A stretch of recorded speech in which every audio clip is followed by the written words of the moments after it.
Olá, bom dia e feliz sábado para você. Está no ar mais uma adoração especial. Como foi a sua semana? Eu espero que tenha sido muito boa, abençoada. E agora que o sábado chegou, espero que esse dia esteja sendo um dia de descanso e de encontros especiais com Deus para você. E nós seguimos com templos fechados em diferentes lugares do Brasil por causa do combate à pandemia do coronavírus. E a adoração especial segue sendo o seu culto em casa durante esse período, tá bem? E hoje quem vai trazer a mensagem para você no programa Adoração Especial é o pastor Hélio Carnassali. Atualmente, ele ocupa a função de diretor de Liberdade Religiosa e Espírito de Profecia da Igreja Adventista do Sétimo Dia na América do Sul. Nesta função, ele tem o papel de liderar, entre outras coisas, as ações que buscam garantir os direitos de pensamento e práticas religiosas de adventistas do Sétimo Dia, nos mais diferentes âmbitos, viu? Entre eles, os de estudantes que buscam guardar o sábado como um dia de descanso sagrado. Além disso, ele também é o responsável por liderar as ações de promoção do estudo e leitura dos escritos de Ellen White, considerada pelos adventistas do Sétimo Dia como uma profetisa. E na adoração especial de hoje, você vai acompanhar a mensagem do pastor Carnassali, que tem como título Uma Voz de Esperança em Meio à Escuridão. E hoje você ainda vai cantar, acompanhar uma linda mensagem musical com os cantores Mateus Riso e Ana Beatriz e conhecer a história de um rapaz natural da Venezuela que procurou uma vida melhor aqui no Brasil, assim como tantos outros venezuelanos que têm buscado nos últimos anos fugir da extrema pobreza que atinge grande parte da população nesse país sul-americano. Ao chegar no estado de Roraima com apenas uma mala de rodinhas, ele conheceu um homem e contou sua história para ele. Os detalhes desta história e o que aconteceu depois disso você descobre no Adoração Especial de hoje. E nós vamos agora até Brasília. Quem está por lá é o pastor Rafael Rossi. Ele que é o diretor de comunicação da Igreja Adventista do Sétimo Dia, tem informações úteis e de esperança para todos nós nesta manhã. Pastor Rafael, é com você. Olá, feliz sábado. Espero que você esteja bem. Hoje é 20 de junho e é marcado como o Dia do Refugiado. Nos últimos anos, você certamente ouviu falar de crises migratórias na Europa e também aqui na América do Sul. Milhões de pessoas são obrigadas a sair de seus países por causa das guerras ou da fome. Na nossa região, o maior fluxo vem da Venezuela, que enfrenta uma grave crise econômica e política, que afeta principalmente as comunidades indígenas. No entanto, nas cidades também há escassez de itens básicos de alimentação e higiene. Por isso, eles deixaram sua terra natal em busca da sobrevivência e melhores condições de vida. O Brasil foi o principal destino, mas não único. No total, quase 5 milhões de venezuelanos foram para outras terras buscar o sustento da família. A ADRA, a Agência Humanitária Adventista, atua com projetos voltados para essas pessoas no Brasil, na Argentina, no Chile, Equador, Peru, Uruguai e também no Paraguai. São 38 mil pessoas auxiliadas com alimentos, roupas, cursos profissionalizantes, atendimento jurídico e outros serviços. Por meio das doações voluntárias, já foram investidos mais de $200 mil para aliviar o sofrimento de homens, mulheres e crianças, por meio de 8 projetos. A palavra de Deus é clara, quando diz que devemos acolher o estrangeiro, vestir o nu, dar alimento ao faminto, seja por meio de uma agência humanitária ou auxiliando alguém que passa pelas ruas. Cuidar dos mais necessitados é também um papel importante do cristão. Durante esse período triste que estamos vivendo, muita gente perdeu seu emprego, sua fonte de renda e precisou ser ajudado. Foi aí que os adventistas entraram em cena de forma incrível. Em toda a América do Sul, as campanhas de arrecadação aconteceram para amenizar o sofrimento das pessoas. E isso é ser igreja, isso é ser representante de Cristo nessa terra. Quero te convidar a olhar cada vez mais para o próximo. E veja comigo agora o que a ADRA preparou para nos mostrar como os projetos transformam a vida de muitas pessoas. Eu vivia na Nigéria com a minha família, meu esposo Babafemi e meus 2 filhos. Mas as coisas não estavam indo muito bem para nós e decidimos vir para o Brasil. Vendemos tudo que tínhamos para pagar a viagem para o Brasil. Quando veio a pandemia, tudo mudou. Tudo. Meu marido ia para a rua todos os dias procurar trabalho para sustentar a nossa família. E quando finalmente fomos receber o auxílio emergencial que o governo brasileiro deu para as pessoas, depois de alguns dias percebemos os sintomas da Covid-19. Algum tempo depois eu melhorei, mas ele não melhorou. Fiquei com muito medo. Meu marido foi vítima da doença e, lamentavelmente, eu o perdi. Eu senti o meu mundo desmoronando embaixo dos meus pés. Foi o fim do meu mundo. Eu fiquei...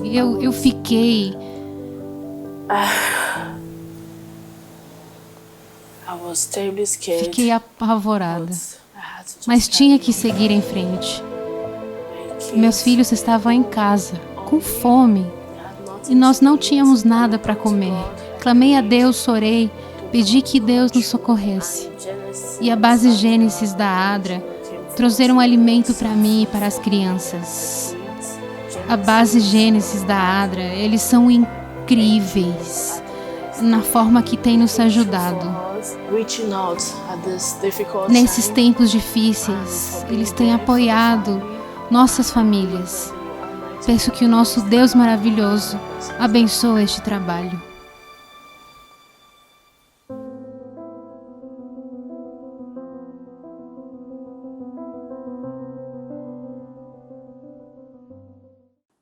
Muito obrigada pelas informações, Pastor Rafael.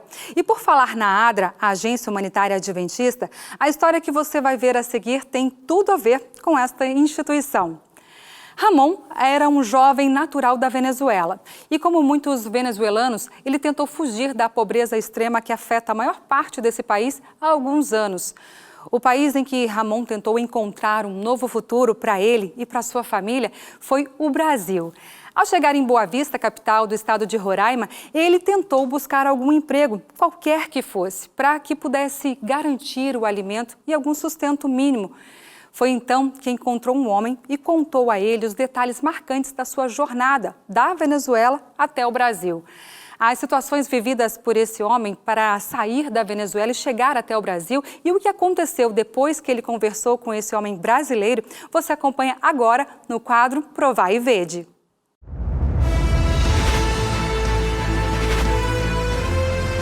Provai e Vede. História de hoje: Esperança para Jesus. A crise política e econômica na Venezuela tem transformado o país num verdadeiro caos social. Seus habitantes, sem moradia, emprego e passando fome, atravessam a fronteira em direção a outros países à procura de melhores condições de vida. Grande parte dos imigrantes que chegam ao Brasil se dirigem até a cidade de Boa Vista, capital de Roraima. Ali recebem um atendimento emergencial, alimentação, abrigo e documentação promovidos pela ONU, ADRA e outras organizações. Em seguida, aqueles que podem saem em busca de trabalho pelas ruas da cidade. Por todos os lados, os refugiados estão pedindo ajuda da população local. Hola, buenas tardes, amigo. Yo vengo llegando de la Venezuela para ver si el Señor me puede ayudar con algún trabajo, algo ahí para hacer. Pero yo sé limpiar montes, sé pintar casa, cualquier cosa que el Señor tenga ahí que hacer en su casa y me puede... Quer trabalhar mesmo? Quiero trabajar. Eu tenho uma panificadora, eu estou indo para lá e você vai trabalhar um dia comigo, tá bom? No, está bien, amigo, vamos, no hay problema no. Muchas gracias.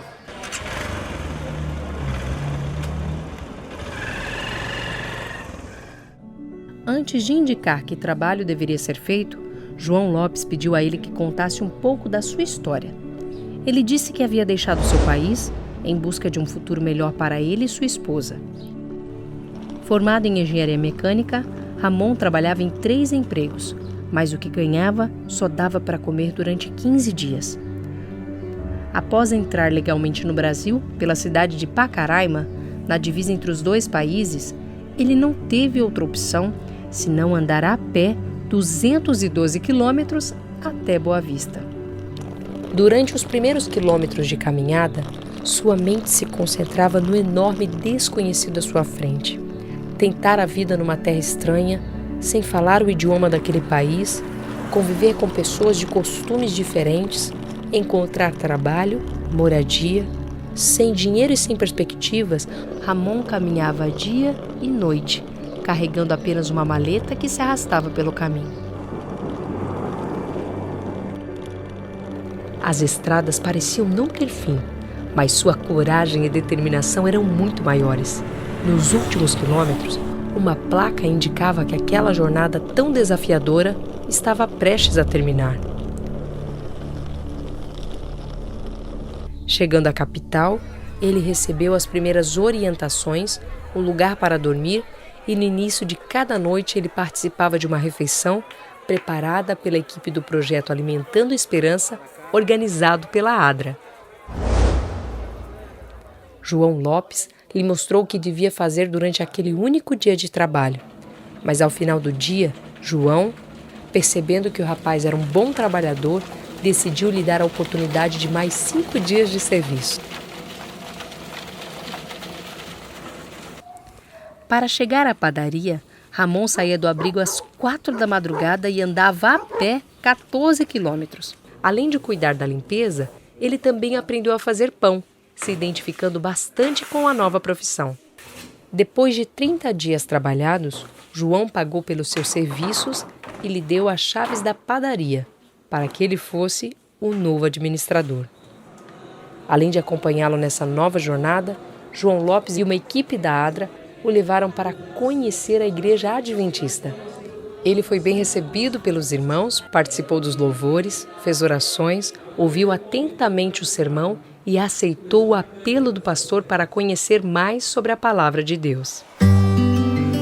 A ADRA promove ações comunitárias em todo o mundo. Na América do Sul, ela apoia mais de 350 mil imigrantes e refugiados a cada ano, recebendo-os, hospedando-os e alimentando-os e garantindo uma melhor condição sanitária, higiene pessoal e acesso à água potável, serviço de proteção, apoio psicológico, nutricional, saúde básica, cursos de idiomas e acesso a informações e documentos migratórios também são oferecidos pela ADRA.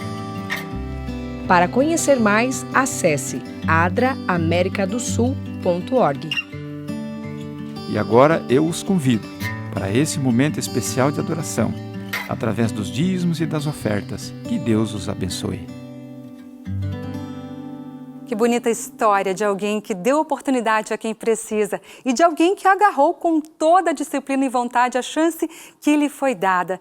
Oremos por nossos queridos irmãos venezuelanos. E agora quero convidar você a cantar uma música. É a canção Guarda, Vê Se Muito Falta. Louve e cante a Deus com toda a sua força e com todo o seu coração. Vai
E eu quero te convidar a continuar a refletir por meio da música. Vamos? O cantor Matheus Riso tem uma linda mensagem musical para você nesta manhã. Por meio da música Ele Sabe, você vai poder relembrar sobre o poder de Deus e a capacidade que Ele tem de escolher os melhores sonhos para todos nós. Porque Ele sabe o que você precisa. Porque Ele conhece o teu coração. Acompanhe agora Matheus Riso.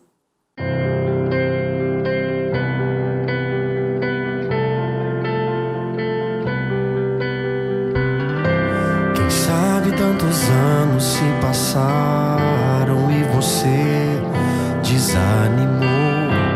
E aquele velho sonho que um dia em você o Senhor plantou. Quem sabe você já não tem mais forças para usar a sua fé. Quem sabe você está tão frustrado e a sua vida já não é como você planejou. Mas deixa eu te falar de uma verdade que a gente não quer ver. Sempre achamos que as coisas da nossa maneira devem ser. Talvez se Deus fosse atender a tudo que o homem lhe pedir, nenhum de nós de fato estaria mais aqui. Já é o bastante a gente existir.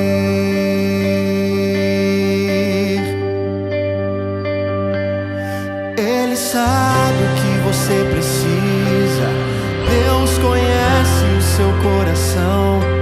Todo milagre tem o tempo certo. Teus sonhos se realizarão. O amor que Deus tem por você não se explica, não dá pra entender. Já é um milagre a gente acordar e ter a chance pra recomeçar.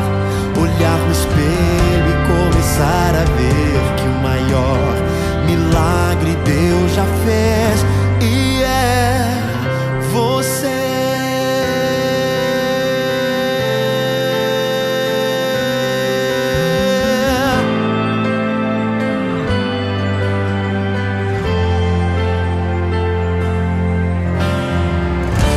Mas deixa eu te falar de uma verdade que a gente não quer ver. Sempre achamos que as coisas da nossa maneira devem ser. Talvez se Deus fosse atender a tudo que o homem lhe pedir, nenhum de nós de fato estaria mais aqui. Já é o bastante a gente existir. Ele sabe o que você precisa. Deus conhece o seu coração. Todo milagre tem o tempo certo. Teus sonhos se realizarão.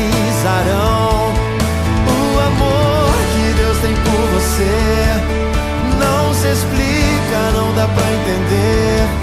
Já é um milagre a gente acordar e ter a chance pra recomeçar. Olhar no espelho e começar a ver que o maior milagre Deus já fez e é você. Todos os dias Deus vem e faz um milagre. É só você querer enxergar.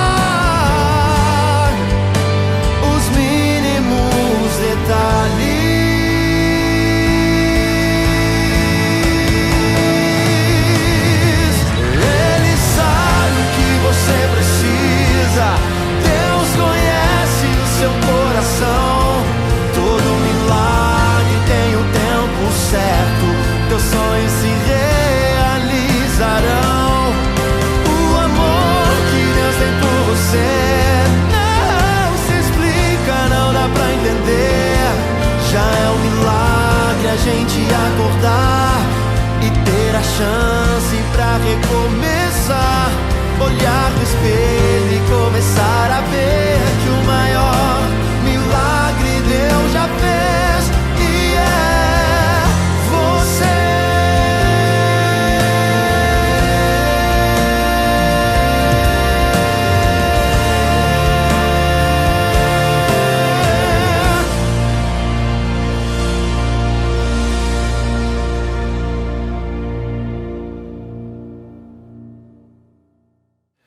É muito bom ter você e sua família reunida para este momento de adoração.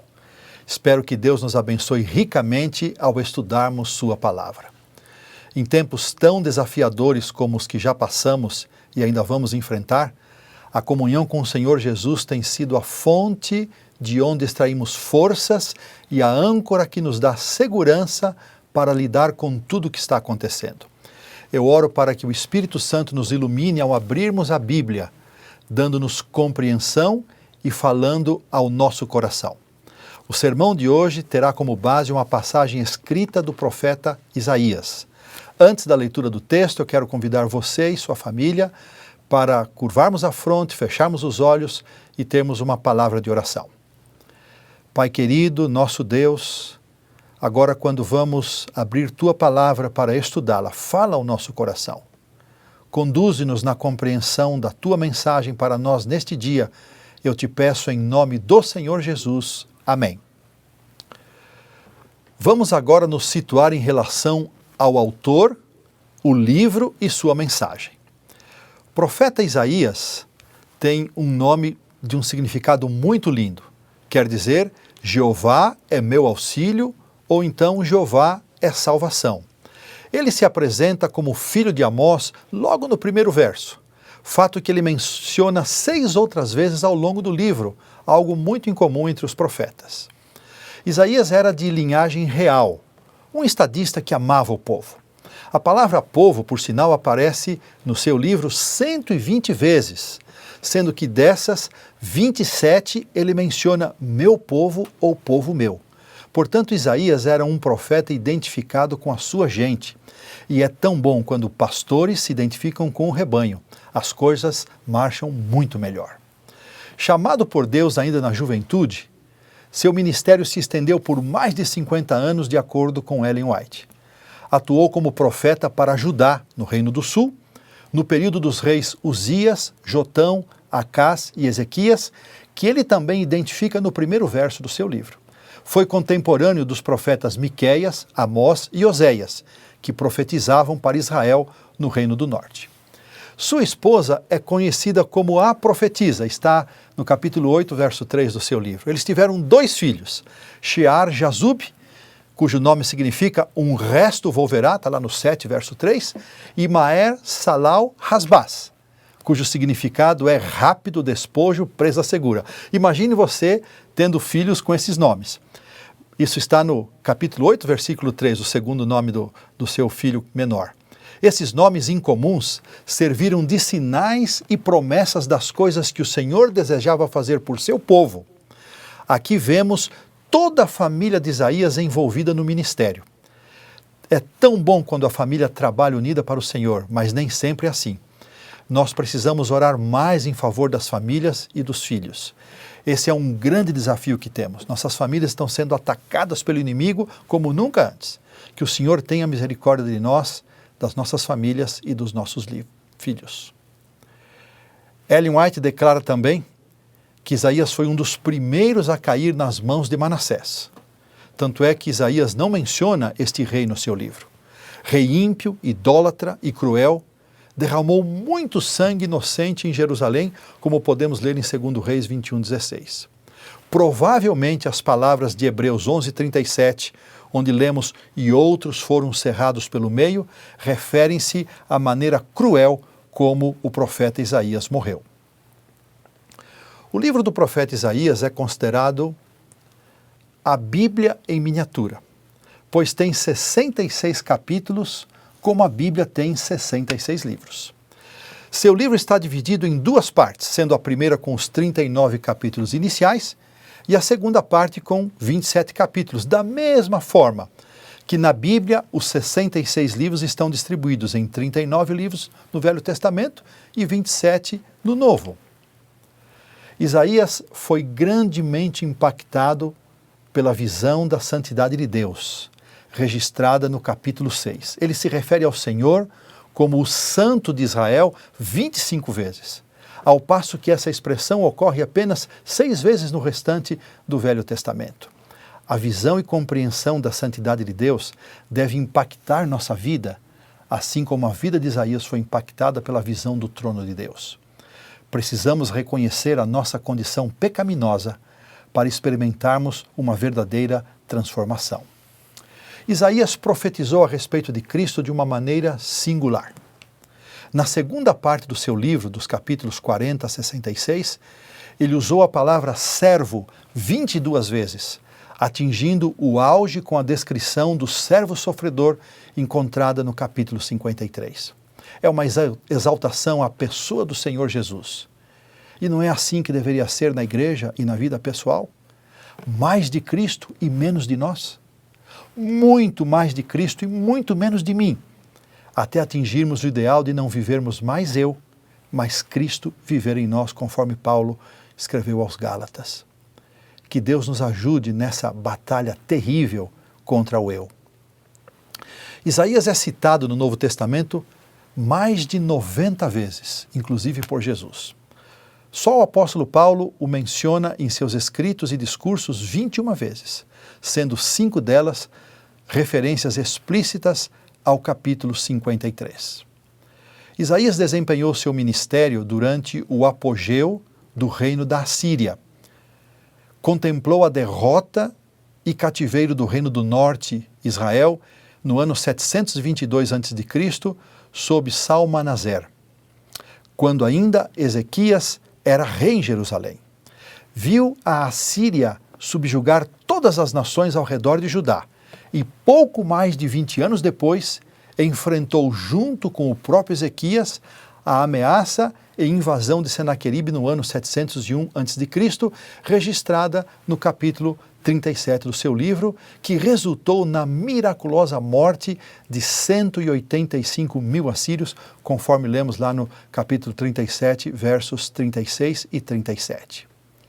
Isaías é chamado com justiça de o profeta messiânico. Na verdade, ele foi mais que um profeta.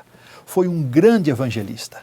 Sua mensagem mais importante é a palavra de salvação que anunciava a vinda do Messias, o servo de Deus, que morreria pelos pecadores e um dia voltaria à terra para estabelecer seu reino glorioso. É essa ênfase posta na redenção, no plano da salvação, que torna a mensagem de Isaías relevante para nós. Isaías é uma referência para os pregadores. Ele proferiu mensagens de reprovação, condenando os pecados do povo, dos líderes de Israel e das nações gentias. O profeta preveniu-os do juízo divino, mas intercalou suas palavras de exortação com convites para a aceitação do perdão oferecido por um Deus amoroso. Quem não se lembra da promessa? Eu mesmo sou o que apago as tuas transgressões e dos teus pecados não me lembro. Capítulo 43, verso 25. Que preciosidade! Mais do que nunca, nossa mensagem de hoje não pode deixar de entregar que este tempo solene exige, mas precisa estar carregada de graça e esperança. É nesse contexto de reprovação e chamado que encontramos o texto de nossa reflexão, que se encontra no livro de Isaías, capítulo 21, versos 11 e 12, que eu vou ler nesta versão chamada Nova Versão Internacional, onde encontramos as seguintes palavras. Advertência contra Dumá. Gente de Seir me pergunta, guarda, quanto ainda falta para acabar a noite? Guarda, quanto falta para acabar a noite? O guarda responde, logo chega o dia, mas a noite também vem. Se vocês quiserem perguntar de novo, voltem e perguntem. Não posso deixar de fazer um registro aqui ao saudoso pastor Edgar de Oliveira, que foi pastor na igreja do IASP há muito tempo atrás. Ainda posso lembrar de sua voz grave, pausada, lendo esse texto numa versão antiga da Almeida, onde ele dizia: guarda, o que houve de noite? Guarda, o que houve de noite? Foi a única vez que eu ouvi alguém pregar um sermão sobre esse texto. E jamais esqueci o quanto aquela mensagem me impactou. Sejamos, amigos e irmãos, gratos aos nossos líderes, pastores e membros voluntários, especialmente os nossos anciãos, que abençoaram e abençoam a igreja e a cada um de nós. Louvado seja Deus pela pregação de sua palavra, que alimenta o rebanho semana após semana. Vamos fazer aqui um resgate histórico para nos lembrarmos algumas coisas sobre Edom, Esaú, habitantes de Seir, edomitas. Esta mensagem de Isaías foi dirigida aos edomitas, que eram descendentes de Esaú, conforme Gênesis 36:9, e habitavam na terra de Seir, que ficava ao sudeste de Judá, além do Mar Morto. Eles subjugaram e exterminaram os Oreus, habitantes originais dessas terras, conforme lemos em Deuteronômio 2:12. O livro de Gênesis nos conta que Esaú, irmão gêmeo de Jacó, se tornou habilidoso caçador e era o filho predileto de Isaac, conforme encontramos em Gênesis 25, 27 e 28. Depois de trocar sua primogenitura por um prato de lentilhas, passou a ser chamado também de Edom, 25:30 de Gênesis, que significa vermelho. Isso revela a atitude de pouco caso de Esaú pela bênção que lhe daria privilégios especiais e responsabilidades únicas. Mas desprezo dele pelas coisas sagradas não ficou só nisso. Esaú também tomou para si mulheres dentre as filhas da terra, descendentes dos heteus, os mesmos que haviam vendido um pedaço de terra onde estava a caverna de Macpela para Abraão, conforme vemos em Gênesis 23:18. Essas noras idólatras, diz no livro de Gênesis 26, 34 e 35, foram amargura para Isaac e Rebeca. Mais uma vez, Esaú não teve consideração para com a aliança de Deus e Abraão, da qual deveria ser herdeiro e guardião. Os edomitas, chamados de idumeus no Novo Testamento, são mencionados uma única vez no Evangelho de Marcos 3, verso 8.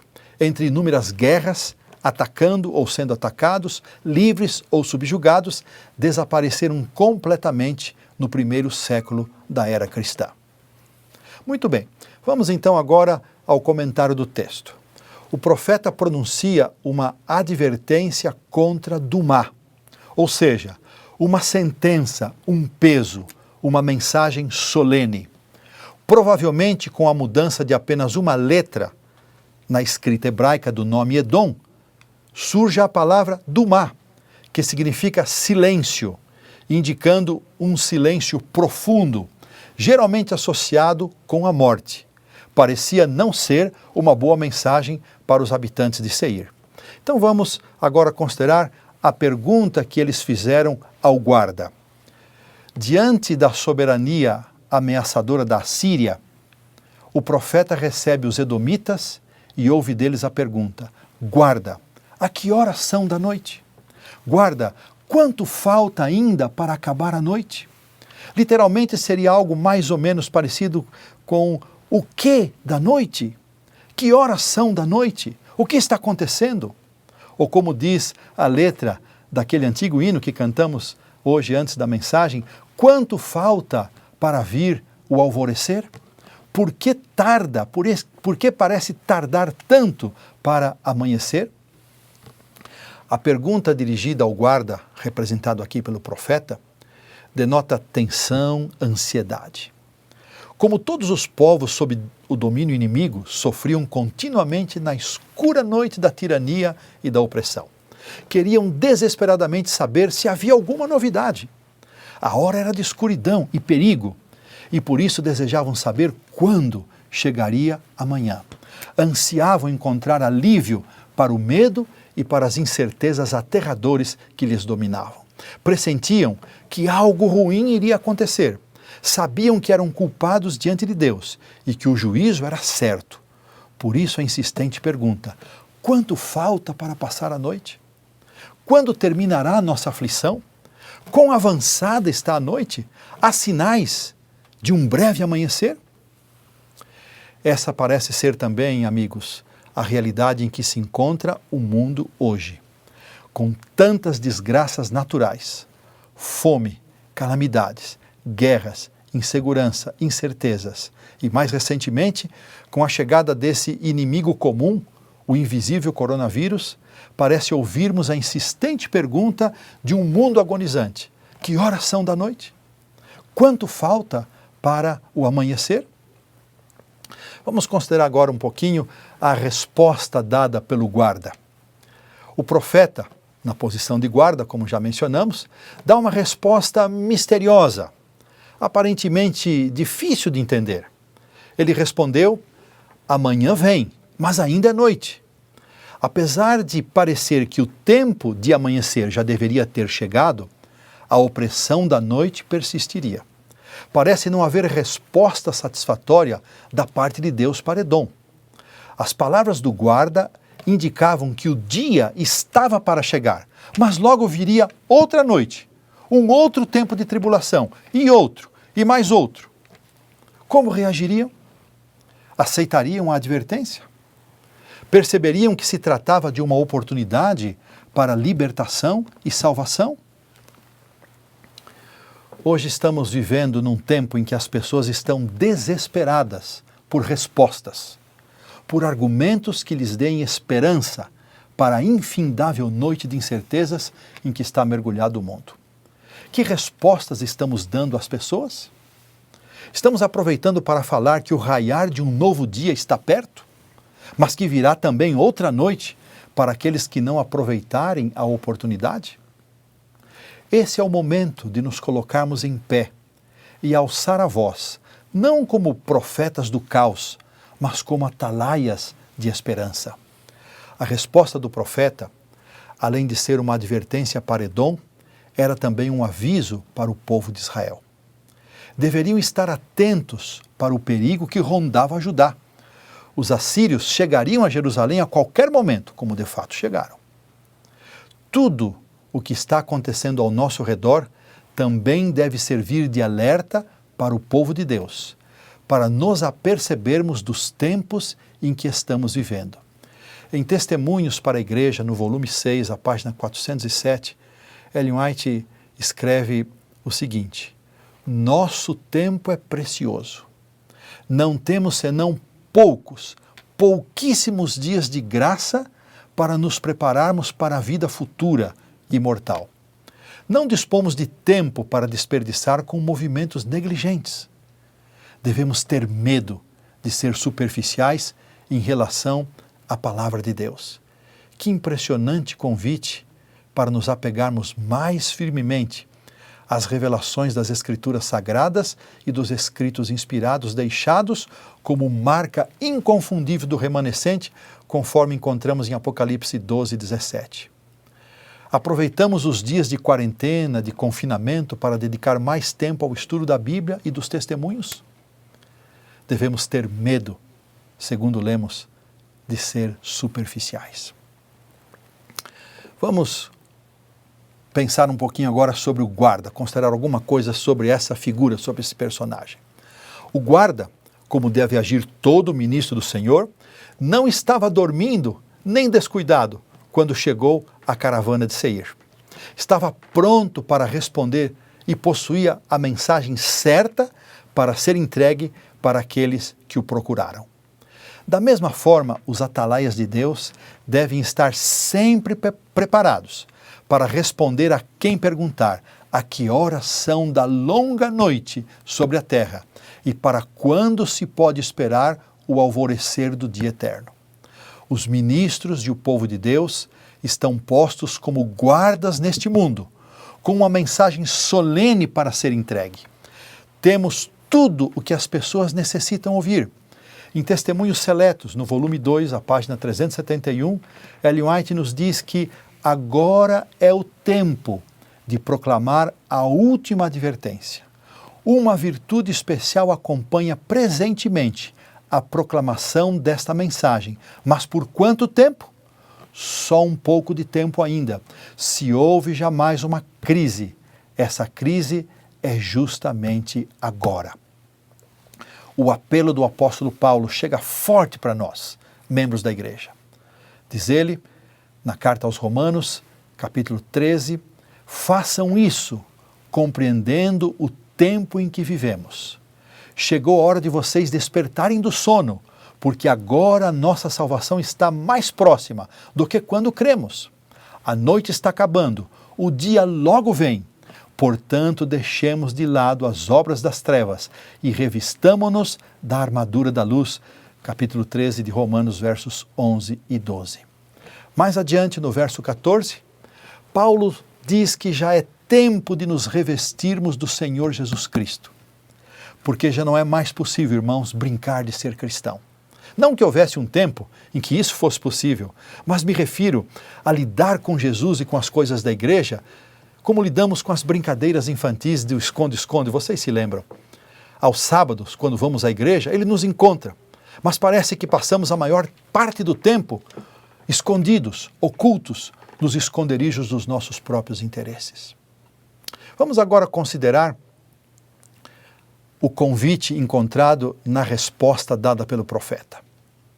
A expressão, se quiserem perguntar de novo, voltem e perguntem, era um convite para os edomitas deixarem a idolatria e buscar ao Senhor. Era um apelo para que se convertessem, mas eles recusaram a única saída que lhes podia dar esperança. Se quiserem perguntar de novo, voltem e perguntem, pois isso abriu uma porta de esperança para eles.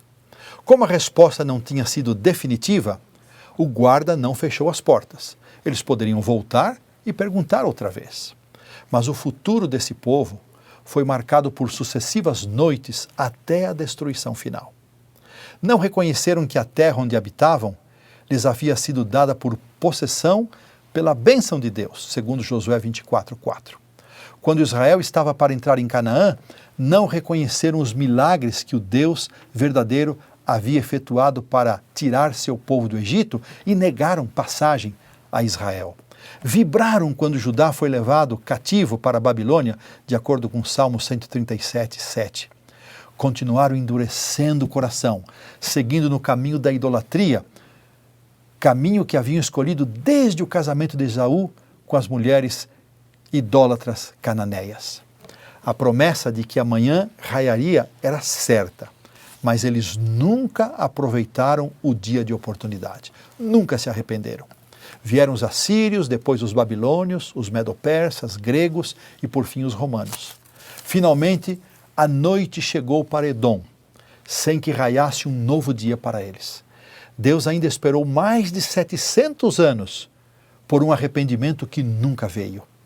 Pouco depois do ano 70 de nossa era, foram completamente exterminados. Como fez o guarda, é necessário falar com clareza que em breve a longa noite de pecado vai chegar ao fim, sem deixar de apresentar que as misericórdias do Senhor se renovam a cada manhã. Irmãos, não nos esqueçamos que somos uma igreja profética, com uma origem profética, uma missão profética e um destino profético. Nossa mensagem não é popular, mas é distintiva, pois prega a fé e a esperança que anuncia a volta de Jesus. Breve, muito em breve, cada um terá de responder por suas escolhas, assim como aconteceu com os descendentes de Esaú. Mas graças a Deus que a porta da oportunidade ainda está aberta. Irmãos de minha querida igreja, precisamos anunciar a todos quantos nos seja possível que o coração de Deus ainda se comove. Foi por esse mundo que Jesus chorou em agonia. Por este mundo foi ele crucificado. Deus deu seu Filho unigênito para salvar pecadores e deseja que nos amemos uns aos outros, como ele nos amou, como prova da sua existência, como prova do seu amor por nós. Sua vontade é que todos os que têm conhecimento desta mensagem comunique isto aos seus semelhantes, por palavra e exemplo. Que solene desafio! Todo estudante de história sabe que os aliados, durante a Segunda Guerra Mundial, prevaleceram e estabeleceram uma cabeça de ponte da qual partiram para retomar a Europa do domínio nazista. Entretanto, muitos meses de lutas e derramamento de sangue se seguiriam ao dia D, antes que a vitória final se tornasse realidade. As lutas dolorosas que se seguiram à grande vitória nas praias da Normandia custaram a vida de milhões de pessoas. Houve mais bombardeios e devastação após o dia D do que ocorrera antes dele. Contudo, do dia D em diante, nunca houve dúvida alguma na mente de ninguém de que a vitória pertenceria aos aliados. Os inimigos sabiam que a guerra fora perdida no dia D e que era uma questão de tempo antes que todo o Terceiro Reich ruísse. Os aliados lutaram e experimentaram numerosos reveses, sendo o mais horrendo deles a Batalha do Bulge. Mas nunca perderam de vista o fato de que a vitória seria sua. Em seus momentos de maior abatimento, estavam cientes de que era apenas uma questão de tempo, até que o inimigo tivesse de desistir. A batalha decisiva travada no dia D capacitava-os a esperar com uma esperança que transcende o anelo infundado, mesmo no meio da mais desesperada das condições. Eles sempre sabiam que o dia D, o dia V, dia da vitória chegaria. Kuhlman demonstra que nós cristãos precisamos reconhecer que também estamos vivendo entre o dia D e o dia V. O dia D de Deus foi há 2000 anos no Calvário. Ali, o Deus que havia invadido através de seu Filho Jesus Cristo a sua criação perdida, confrontou os poderes medonhos das trevas mais crucial da história cósmica. Quando aquela terrível sexta-feira terminou, parecia que as hostes demoníacas haviam triunfado e que o príncipe da glória, jazendo num sepulcro emprestado e fechado, estava derrotado. Mas isso foi na sexta-feira. 3 dias depois, Jesus removeu a pedra e tornou-se Christus Victor, Cristo vitorioso. Ele havia reduzido os poderes das trevas a nada. Embora a batalha decisiva tenha sido travada e vencida no dia D de Deus, é preciso reconhecer que o seu dia V ainda não chegou. Seu dia V é aquele no qual a trombeta soará e a vitória final será declarada. Seu dia V, no qual Satanás será atado e lançado no lago de fogo. Seu dia V é aquele no qual o Senhor voltará e se tornará o reconhecido Rei de sua criação. Jesus reinará em todo lugar que o sol percorre em suas jornadas sucessivas. Ele porá todos os inimigos debaixo de seus pés. E no final, todo joelho dobrará e toda língua confessará a Jesus como Senhor de tudo. Ellen White tem um texto muito impressionante no livro Grande Conflito, na página 632. Escreveu ela: com ardente anseio, o povo de Deus aguarda os sinais de seu rei vindouro. Ao serem consultadas as sentinelas, guarda, que houve de noite? É dada sem vacilação a resposta. Vem a manhã e também a noite. Brilha a luz nas nuvens, sob o cume das montanhas. Revelar-se-á em breve a sua glória. O sol da justiça está prestes a raiar. A manhã e a noite estão ambas às portas. O iniciar de um dia intérmino para os justos e o baixar da eterna noite para os ímpios. A que grupo pertenceremos nós?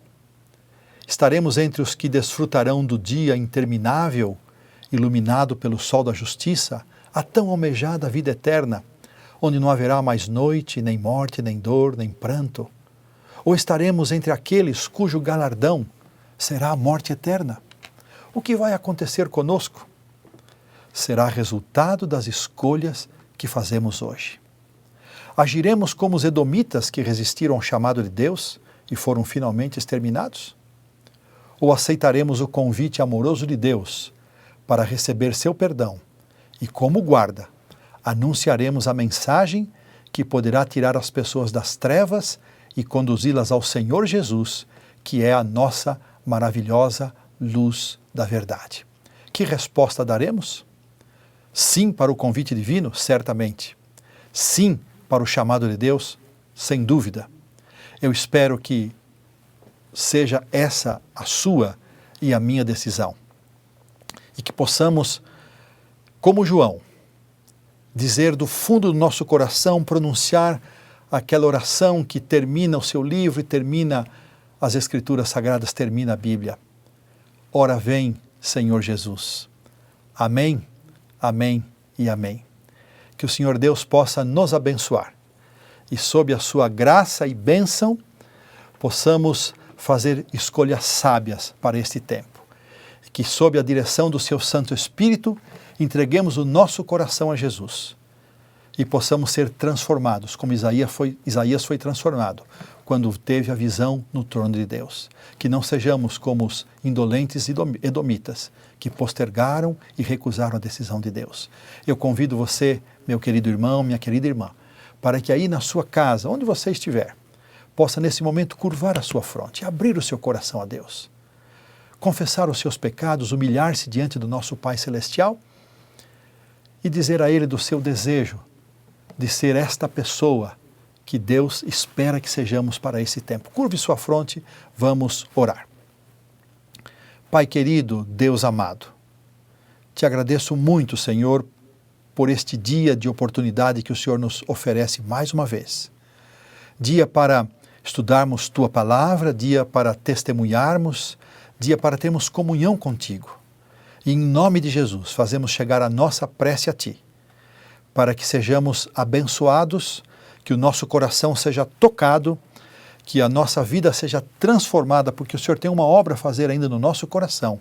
Transforma-nos, Pai, perdoa-nos, recebe-nos e ajuda-nos a nos colocarmos de pé, como guarda naqueles dias, como o profeta Isaías, e proferimos a Tua mensagem para levar luz e salvação a muitas pessoas. Ouve, Pai, a nossa oração e abençoa-nos em nome do Senhor Jesus, hoje e sempre. Amém.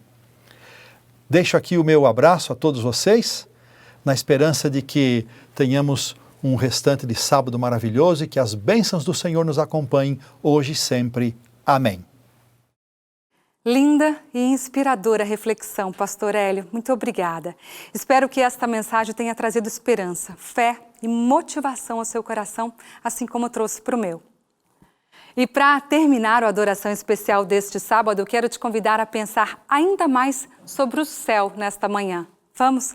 A cantora Ana Beatriz vai cantar uma música onde ela imagina como será ver Jesus e poder tocá-lo, conversar com Ele e, acima de tudo, viver para sempre na presença dEle.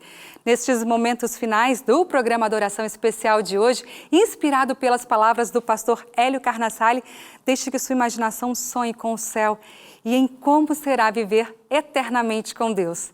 Um bom restante de sábado para você e até a semana que vem aqui no Adoração Especial, se Ele quiser. Tchau, tchau.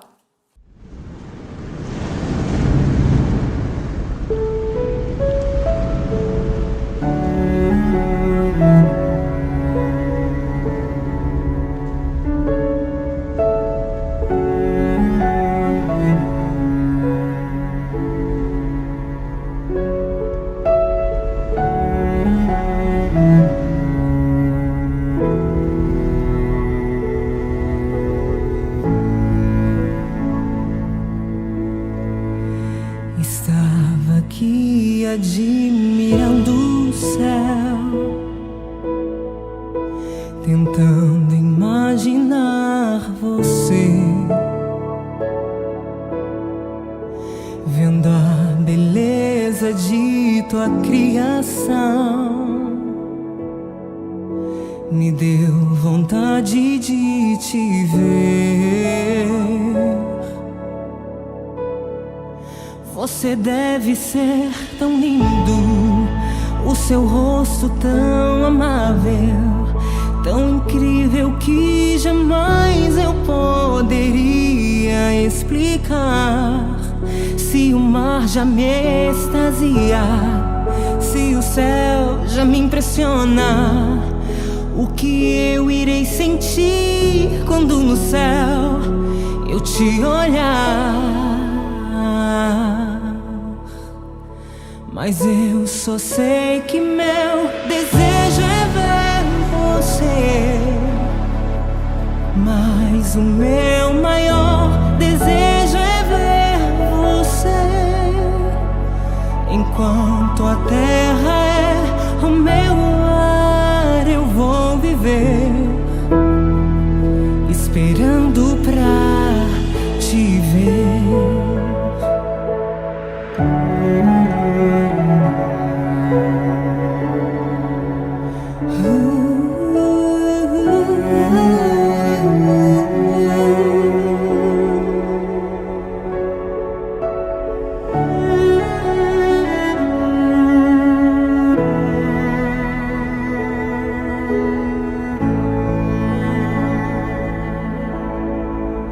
Estava aqui admirando o céu,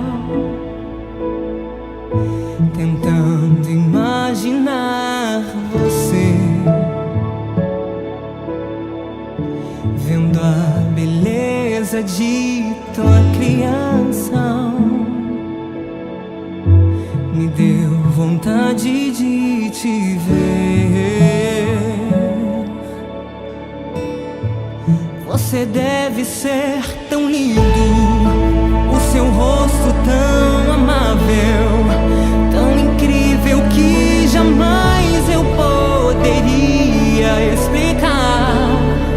Se o mar já me extasia, se o céu já me impressiona, o que eu irei sentir quando no céu eu te olhar?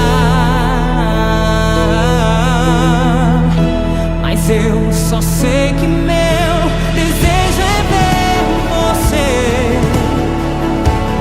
Mas o meu maior desejo é ver você. Enquanto a terra é o meu lar, eu vou viver esperando pra te ver.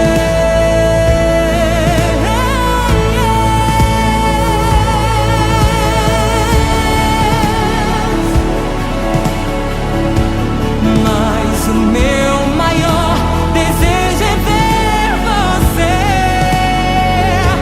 Enquanto a terra é o meu lar, eu vou viver esperando pra te ver. Mas eu só sei que meu desejo é ver você. Mas o meu maior desejo é ver você. Enquanto a terra é o meu lar, eu vou viver todo dia esperando pra